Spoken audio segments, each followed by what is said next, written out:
12:30 లోపలే భోజనం చేయాలి. అధికంగా భోజనం చేయకూడదు. సాయంకాలం అభ్యాసం ఉంటుంది కాబట్టి దయించి మనం ఏం చేయాలి, 12:30 లోపలే తినాలి. మనం 2-3 గంటలు తింటుంటాం కదా, అట్లా 12:30కే తినాలి. అది బాగా జీర్ణం. అధికంగా తినకూడదు. ఏం చేయాలి, మితంగా తినాలి. తిని ఇక్కడికి 12:30కి వచ్చేటప్పుడు సాయంత్రం 5:30కి ఇంకా ఒక 5 నిమిషాలు ముందుగా రావాలి. 5 నిమిషాలు అంటే 4:55 అంతా ఇక్కడికి రావాలి.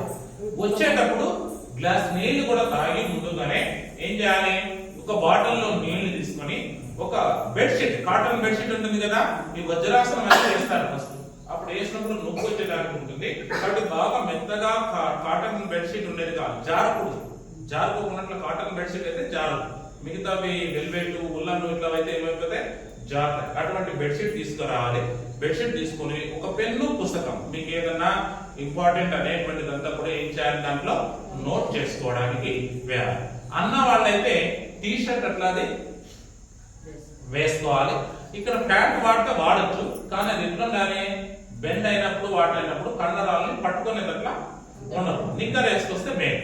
ఇది కూడా కాటన్ వాడితే చాలా మంచిది. చెమట వచ్చినప్పుడు వాటిని నీట్గా పీల్చుకుంటుంది. మరి అటువంటి వాటిని వేసుకోరాలి.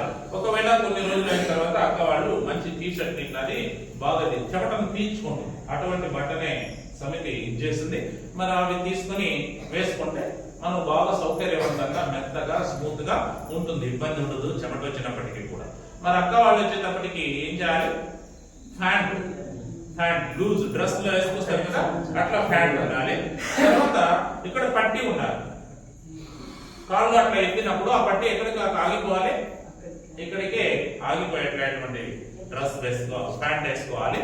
తర్వాత పైన ఏం చేయాలంటే ఈ నెక్ టీ షర్ట్ వేసుకోవాలి. మీ ఇంట్లో వాళ్ళు ఎవరన్నా ఉంటే పాతవి నెక్ టీ షర్ట్ వేసుకోవాలి. ఎందుకంటే ముందుకు ఊగినప్పుడు అట్లప్పుడు మీకు అసౌకర్యంగా ఉండుకోకున్నట్లుగా ఏం చేయాలి, ఒక నెక్ టీ షర్ట్ వేసుకొని రావాలి. తర్వాత అభ్యాసం అయిపోయిన తర్వాత ఇంటికి వెళ్తారు కదా, అప్పుడు అర్ధగంట వరకు ఎట్టి పరిస్థితుల్లో భోజనము చేయకూడదు. ఎందుకంటే మన శరీరంలో ఉండేటువంటి రక్త ప్రసరణ వ్యవస్థ, నాడీ వ్యవస్థ ఇవంతా కూడా ఏమైపోయింటాయంటే ఒక సిస్టమ్కి వచ్చింటాయి. వాటి మీద ఒకేసారి ప్రెజర్ పెడితే డైజెషన్ మీద దాన్ని ఎఫెక్ట్ పడి సరిగ్గా ఇదవుతుంది. అదంతా సెపరేట్ కావడానికి, మన మామూలు స్థితికి రావడానికి ఒక అర్ధగంట సమయం పడుతుంది. సో అర్ధగంట తర్వాత మీరు ఏం చేయాలి, రావాలి.